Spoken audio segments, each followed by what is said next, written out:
Assalamualaikum warahmatullahi wabarakatuh. Perkenalkan, nama saya Hamilatus Saadah, biasa dipanggil dengan Mila, dengan NIM 23283010, mahasiswa D3 Manajemen Informatika.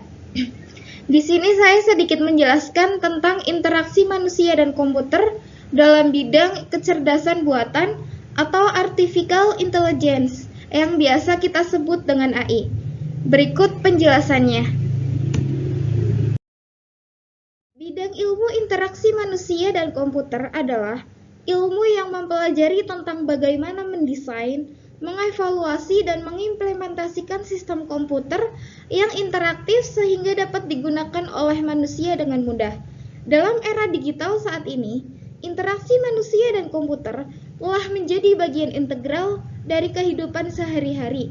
Salah satu bidang yang mengalami perkembangan pesat adalah kecerdasan buatan atau Artificial Intelligence atau AI. Kecerdasan buatan telah merevolusi berbagai aspek kehidupan manusia, mulai dari industri, kesehatan, hingga hiburan. Namun, untuk memaksimalkan potensi kecerdasan buatan, diperlukan interaksi yang efektif antara manusia dan komputer.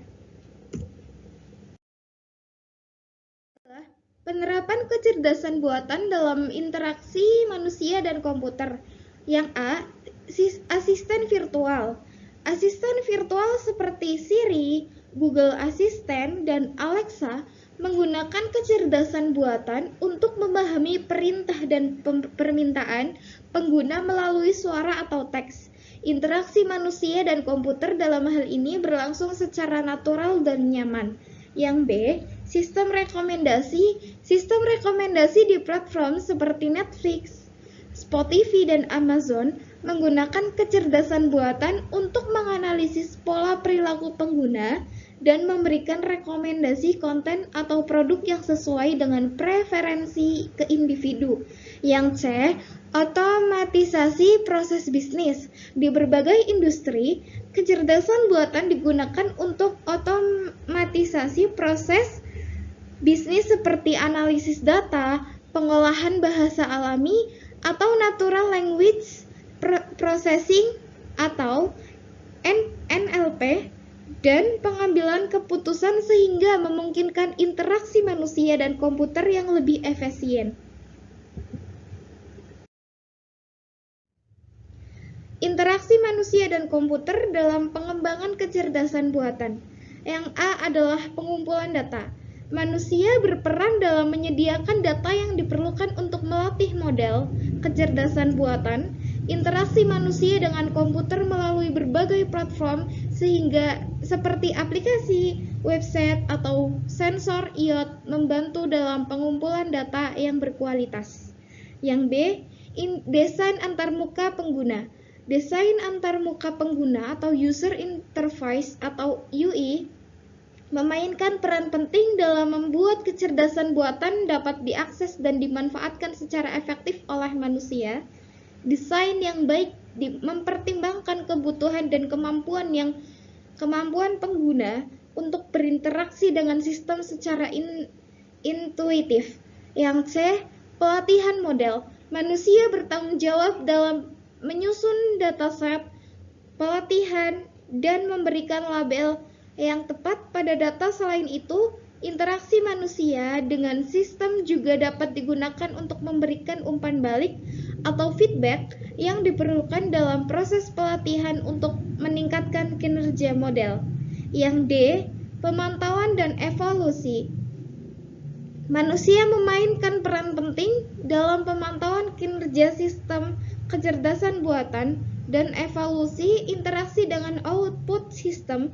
Manusia dapat mengidentifikasi kesalahan, mencari solusi, dan memperbaiki. Oke, selanjutnya ada sejarah kecerdasan buatan. Istilah kecerdasan buatan diciptakan pada tahun 1956, tetapi AI telah menjadi kian populer saat ini berkat peningkatan volume data, algoritma canggih, dan peningkatan daya serta penyimpanan komputasi. Riset AI awal pada tahun 1950-an mengeksplorasi topik-topik seperti penyelesaian masalah dan metode simbolik. Pada awal tahun 1960-an, Departemen Pertahanan Amerika Serikat menaruh minat terhadap jenis pekerjaan ini dan mulai melatih komputer-komputer untuk menirukan penalaran manusia yang mendasar. Misalnya, Defense Advanced Research Project Agency atau DARPA menyelesaikan proyek pemetaan data pada tahun 1970-an dan DARPA menghasilkan asisten pribadi cerdas pada tahun 2003, jauh sebelum Siri, Alexa, atau Cortana diberi nama. Pekerjaan awal ini membuka jalan bagi otomatisasi dan penalaran formal yang kita lihat di komputer saat ini, termasuk sistem pendukung keputusan dan sistem pencarian pintar yang dapat dirancang untuk melengkapi serta meningkatkan kemampuan manusia. Sementara, film-film Hollywood dan novel fiksi ilmiah menggambarkan AI sebagai robot mirip manusia yang mengambil alih dunia. Evolusi teknologi AI saat ini tidak begitu menakutkan atau cukup pintar, sebaliknya. AI telah berevolusi untuk memberikan banyak manfaat spesifik di setiap industri. Teruslah membaca tentang contoh modern kecerdasan buatan dalam perawatan kesehatan, retail, dan lainnya. Selanjutnya adalah pentingnya kecerdasan buatan atau AI. Yang pertama yaitu AI mengautomatisasi pembelajaran dan penemuan berulang melalui data, tetapi AI berbeda dengan otomasi robotik yang digerakkan oleh perangkat keras. Alih-alih mengautomasi tugas manual, AI melakukan tugas-tugas yang sering bervolume tinggi, terkomputerisasi dengan andal dan tanpa mengalami kelelahan. Untuk jenis automasi ini, penyelidikan manusia masih penting untuk mengatur sistem dan pengajuan pertanyaan yang tepat. Yang B, AI menambahkan kecerdasan pada produk-produk yang ada. Di sebagian besar kasus, AI tidak dijual sebagai aplikasi individu. Akan tetapi, produk yang sudah Anda gunakan akan ditingkatkan dengan kemampuan AI, mirip seperti Siri yang ditambahkan sebagai fitur pada generasi baru produk Apple. Automasi, platform percakapan, bot, dan mesin pintar dapat dikombinasikan dengan sejumlah besar data untuk meningkatkan banyak teknologi di rumah dan di tempat kerja, mulai dari intelijen, keamanan, sehingga analisis investasi. Yang C, AI beradaptasi melalui algoritma pembelajaran progresif guna memungkinkan data melakukan pemrograman. AI menemukan struktur dan keteraturan dalam data sehingga algoritma memperoleh keterampilan. Algoritma menjadi pengaklasifikasi atau prediktor.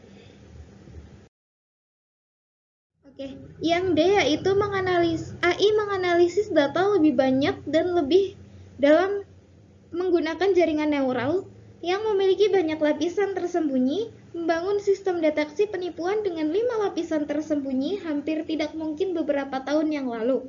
Semuanya berubah dengan kekuatan komputer yang luar biasa dan big data. Yang E, AI mencapai keakuratan mengagumkan melalui jaringan neural mendalam yang sebelumnya tidak dimungkinkan. Misalnya, interaksi Anda dengan Alexa, Google Search, dan Google Photos semuanya didasarkan pada pembelajaran yang mendalam, dan ketiganya terus menjadi semakin akurat karena kita semakin sering menggunakannya. Yang F, AI memanfaatkan sebagian besar data. Jika algoritma merupakan pembelajaran mandiri, data itu sendiri dapat menjadi kekayaan intelektual. Selanjutnya ada kecerdasan buatan di dunia saat ini. Yang A, lihat AI di setiap industri. Intip di dalam rumah sakit yang mengaktifkan AI, toko retail yang didukung AI, dan sistem analisis prediktif yang berbicara. Laporan dari Harvard Business Review ini memeriksa lanskap AI, melihat tenaga kerja AI, dan menjelaskan mengapa Anda tidak perlu memaki Siri.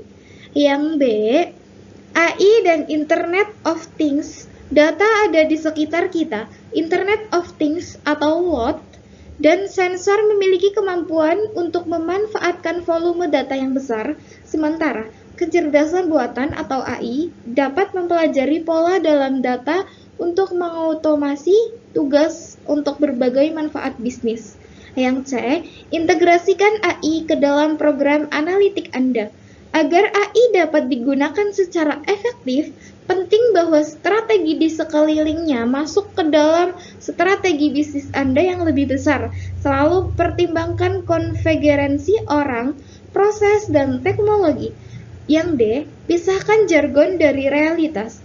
AI membantu untuk menanamkan kecerdasan yang lebih besar ke dalam mesin, tetapi tidak mengambil alih dunia. Jelas Oliver Sabenberger, Executive Vice President dan Chief Technology Officer SAS. Baik, yang selanjutnya adalah pengertian interaksi manusia dan komputer. Apa sih itu interaksi manusia dan komputer? Interaksi manusia dan komputer atau IMK adalah disiplin ilmu yang mempelajari cara manusia berinteraksi dengan komputer serta bagaimana komputer dapat dirancang dan dikembangkan agar lebih mudah digunakan dan sesuai dengan kebutuhan manusia. IMK mencakup berbagai aspek seperti desain antarmuka pengguna, pengalaman pengguna, ergonomi komputer, keamanan informasi, psikologi kognitif, dan bidang-bidang lain yang mempengaruhi interaksi antara manusia dan komputer. Tujuan utama dari IMK adalah menciptakan antarmuka yang efisien, intuitif, dan memenuhi kebutuhan pengguna sehingga meningkatkan produktivitas, kenyamanan, dan kepuasan dalam menggunakan teknologi komputer. Untuk definisi interaksi manusia dan komputer, sebuah hubungan antara manusia dan komputer yang mempunyai karakteristik tertentu untuk mencapai suatu tujuan tertentu dengan menjalankan sebuah sistem yang bertopengkan sebuah antarmuka atau interface. Prinsip kerja komputer, input, proses, output. Kepada komputer diberikan data yang umumnya berupa deretan angka dan huruf, kemudian diolah dalam bidang komputer yang menjadi keluaran sesuai dengan kebutuhan dan keinginan manusia. Tanpa disadari, kita, manusia atau user, telah berinteraksi atau berdialog dengan berbagai benda layar monitor, yaitu dalam bentuk menekan tombol berupa tombol angka dan huruf yang ada pada keyboard, dan melakukan satu sentuhan kecil pada mouse, yang kemudian hasil inputan ini akan berubah bentuk menjadi informasi data yang seperti diharapkan manusia dengan tertampilnya informasi baru tersebut pada layar monitor atau bahkan mesin percetakan atau printer. Untuk selanjutnya, interaksi bisa dikatakan dialog antar user dengan komputer. Model atau jenis interaksi antara lain: 1. Command Line Interface atau perintah baris tunggal, contoh Unix, Linux, dan DOS. Yang kedua, menu datar dan menu tarik, contohnya hampir semua software menggunakan menu. Yang ketiga, Natural Language atau bahasa alami, contohnya bahasa pemrograman terstruktur atau belum objek. Yang keempat, Question atau Answer dan Query Dialog, contohnya MySQL, base atau database interaktif, dan lain-lain. Yang kelima, From, Fields, and Spreadsheets adalah Excel, Lotus, dan lain-lain. Yang keenam, WIMP, yaitu Windows Icon Menu Pointer. Yang kedua, Windows Icon Mouse Pull Down menu yang termasuk komponen WIMP, yaitu button, dialog, boxes, palettes, dan lain-lain. Yang selanjutnya yaitu bidang studi atau ilmu yang berperan. Tujuan utama disusunnya berbagai cara interaksi manusia dan komputer adalah untuk mempermudah manusia dalam mengoperasikan komputer dan mendapatkan berbagai umpan balik yang ia perlukan selama ia bekerja pada sebuah sistem komputer. Para perancang antarmuka manusia dan komputer berharap agar sistem komputer yang dirancangnya dapat bersifat akrab dan ramah dengan penggunanya atau user friendly. Untuk membuat antarmuka yang baik dibutuhkan pemahaman beberapa bidang ilmu, antara lain yang pertama yaitu teknik elektronika dan ilmu komputer, memberikan kerangka kerja untuk dapat merancang sistem HCI. Yang kedua yaitu psikologi, memahami sifat dan kebiasaan, persepsi dan pengolahan kognitif, keterampilan motorik pengguna. Yang ketiga yaitu perancangan grafis dan tipografi. Sebuah gambar dapat bermakna sama dengan 1000 kata. Gambar dapat digunakan sebagai sarana dialog cukup efektif antara manusia dan komputer. Keempat yaitu ergonomik, berhubungan dengan aspek fisik untuk mendapatkan lingkungan kerja yang nyaman, misal bentuk meja dan kursi kerja, layar tampilan, bentuk keyboard, posisi duduk, pengaturan lampu, dan kebersihan tempat kerja. Yang kelima, antropologi, ilmu pengetahuan tentang manusia, memberi suatu pandangan tentang cara kerja berkelompok yang masing-masing anggotanya dapat memberikan kontribusi sesuai dengan bidangnya. Yang keenam, linguistik merupakan cabang ilmu yang mempelajari tentang bahasa. Untuk melakukan dialog diperlukan sarana komunikasi yang memadai berupa suatu bahasa khusus, misal bahasa grafis, bahasa alami, bahasa menu, dan bahasa perintah. Yang ketujuh, sosiologi, studi tentang pengaruh sistem manusia komputer dalam struktur sosial. Contohnya ada PHK, adanya otomasi kantor. Selanjutnya adalah prinsip utama mendesain antarmuka atau interface. Yang pertama yaitu user compatibility. Antarmuka merupakan topeng dari sebuah sistem atau sebuah pintu gerbang masuk ke sistem dengan diwujudkan ke dalam sebuah aplikasi software. Oleh karena itu, sebuah software seolah-olah mengenal usernya, mengenal karakteristik usernya dari sifat sampai kebiasaan manusia secara umum. Desainer harus mencari dan mengumpulkan berbagai karakteristik serta sifat dari user karena antarmuka harus disesuaikan dengan user yang jumlahnya bisa lebih dari satu dan mempunyai karakter yang berbeda. Yang kedua, product compatibility. Sebuah aplikasi yang bertopengkan antarmuka harus sesuai dengan sistem aslinya. Seringkali sebuah aplikasi menghasilkan hasil yang berbeda dengan sistem manual atau sistem yang ada. Hal tersebut sangat tidak diharapkan dari perusahaan karena dengan adanya aplikasi software diharapkan yang dihasilkan produk yang jauh lebih baik. Contohnya, aplikasi sistem melalui antarmuka diharapkan menghasilkan report atau laporan serta informasi dibandingkan dengan sistem manual. Selanjutnya ada task compatibility. Sebuah aplikasi yang bertopengkan antarmuka harus mampu membantu para user dalam menyelesaikan tugasnya. Semua pekerjaan serta tugas-tugas user harus diadopsi di dalam aplikasi tersebut.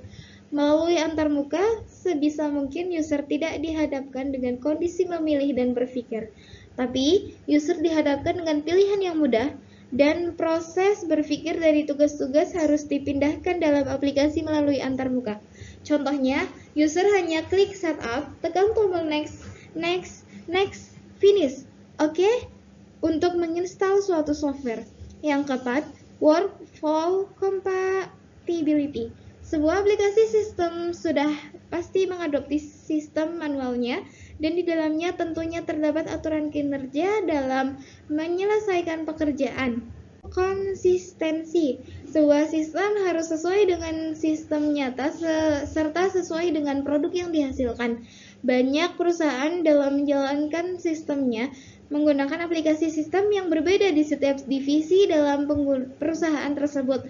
Ada pula yang menggunakan aplikasi yang sama di divisi yang berbeda. Seringkali keseragaman dalam menjalankan sistem tidak diperhatikan. Contohnya yaitu keseragaman tampilan toolbar pada Word, Excel, PowerPoint, dan akses hampir sama. Yang keenam yaitu familiarity. Sistem manusia mudah mengingat dengan hal-hal yang sering dilihatnya atau didapatkannya, sehingga dengan familiar. Antarmuka sebagai mungkin didesain sesuai dengan antarmuka pada umumnya dari segi tata letak atau yang lainnya. Hal ini dapat membantu user cepat berinteraksi dengan sistem melalui antarmuka yang familiar bagi penggunanya.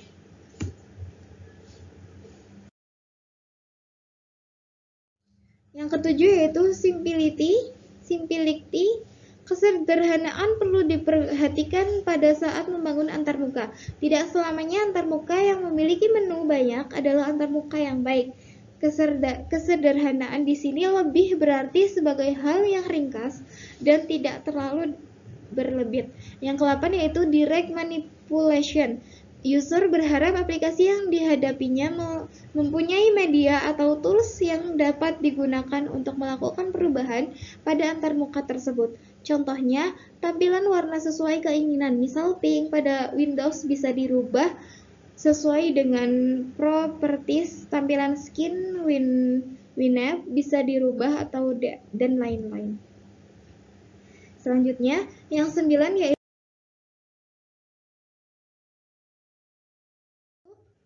Prinsip kontrol ini berkenan dengan sifat user yang mempunyai tingkat konsentrasi yang berubah-ubah. Hal itu akan sangat mengganggu proses berjalannya sistem. Contohnya yaitu illegal campaign can recognize input sebagai portal jika terjadi kesalahan. Yang 10 adalah WYSIWYG atau what you see is what you get, atau artinya apa yang didapat adalah apa yang dilihatnya. Contoh, apa yang tercetak di printer merupakan informasi yang terkumpul dari data-data yang terlihat di layar monitor pada saat mencari data. Hal ini juga perlu menjadi perhatian software engineer pada saat membangun antarmuka. Yang ke-11,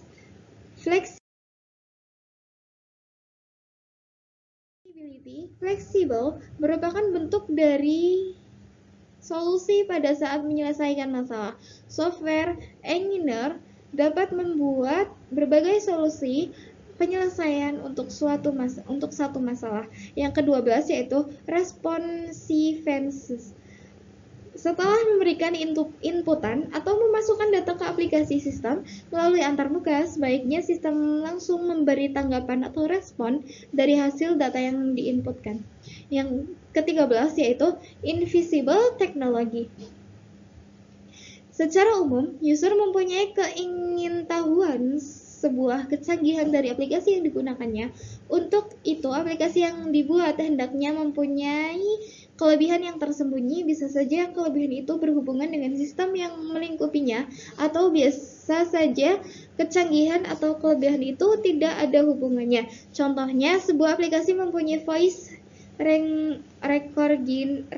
recognition sebagai media inputan, pengolah kata yang dilengkapi dengan language translator. Yang ke-14 yaitu robustness, interaksi manusia dan komputer atau pembangunan antarmuka yang baik dapat berupa French phrase, menu atau error hiding yang digunakan.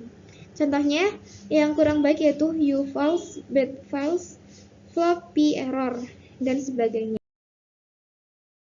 Yaitu protection. Suasana nyaman perlu diciptakan oleh software engineer di antarmuka yang dibangunnya. Proteksi di sini lebih menjaga kenyamanan user ketika menggunakan aplikasi sistem, khususnya data-data berupa file. Yang ke-16 yaitu ease of learning and ease of use, kemudahan dalam mengoperasikan software hanya dengan memandangi atau belajar dengan beberapa jam saja. Kemudian, kemudahan dalam memahami ikon, menu-menu, alur data software, dan sebagainya. Ini adalah kelebihan dan kekurangan artificial intelligence atau AI. Pertama, kelebihannya terlebih dahulu. Kelebihan AI yang pertama yaitu peningkatkan produktivitas. AI dapat membantu meningkatkan produktivitas dalam berbagai bidang dengan otomatisasi tugas-tugas yang berulang dan membebaskan waktu manusia untuk fokus pada tugas-tugas yang lebih kompleks.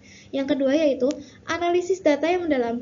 AI memiliki kemampuan untuk menganalisis data dalam jumlah besar dengan kecepatan yang sangat tinggi, menemukan pola-pola yang tidak terlihat oleh manusia, dan memberikan wawasan yang berharga bagi pengambilan keputusan. Yang ketiga yaitu prediksi yang akurat. Melalui pembelajaran mesin, AI dapat membuat prediksi yang akurat berdasarkan data historis dan tren yang dapat digunakan dalam berbagai bidang seperti peramalan pasar, perawatan kesehatan, dan pemeliharaan mesin. Yang keempat yaitu efisiensi dan otomisasi. AI dapat digunakan untuk mengoptimalkan proses-proses bisnis dan sistem-sistem kompleks mengarah pada pengurangan biaya, waktu, dan sumber daya yang dibutuhkan. Yang kelima yaitu kemajuan dalam penelitian. Dalam bidang seperti ilmu, pengetahuan, kesehatan, dan teknologi, AI memungkinkan para peneliti bisnis menganalisis data dengan cepat, mempercepat kemajuan penelitian dan penemuan-penemuan baru. Yang selanjutnya yaitu kekurangan AI. 1. Ketergantungan pada data. AI memerlukan data yang berkualitas untuk melatih modelnya. Tanpa data yang cukup atau berkualitas buruk, performa AI bisa menjadi terbatas atau bahkan menghasilkan hasil yang tidak akurat. Yang kedua yaitu pemahaman konteks. Meskipun AI bisa sangat baik dalam tugas-tugas tertentu, mereka seringkali tidak memiliki pemahaman yang mendalam tentang konteks atau konsep seperti manusia. Ini bisa menyebabkan kesalahan atau kesalahpahaman dalam situasi yang kompleks atau tidak terduga. Yang ketiga yaitu isu etika dan privasi. Penggunaan AI dalam pengumpulan analisis dan penggunaan data seringkali memunculkan kekhawatiran tentang privasi individu dan potensi penyalahgunaan oleh pihak-pihak yang tidak bertanggung jawab. Yang keempat yaitu keterbatasan dalam pengambilan keputusan moral. AI hanya mampu membuat keputusan berdasarkan logika dan algoritma yang diberikan oleh manusia. Mereka tidak memiliki kemampuan untuk memahami konsep moral atau etika dengan cara yang sama seperti manusia.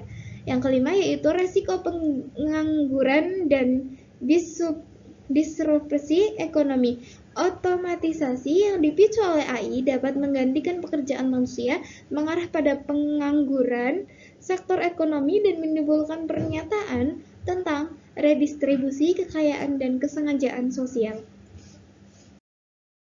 Baik, telah sampai di ujung slide. Selesai sudah penjelasan dari saya. Kurang lebihnya mohon maaf sebesar-besarnya jika ada salah kata, salah ucapan, atau salah pembelajaran yang saya berikan. Saya mohon maaf sebesar-besarnya karena saya masih tahap belajar. Insya Allah saya akan lebih belajar untuk memaksimalkan lagi.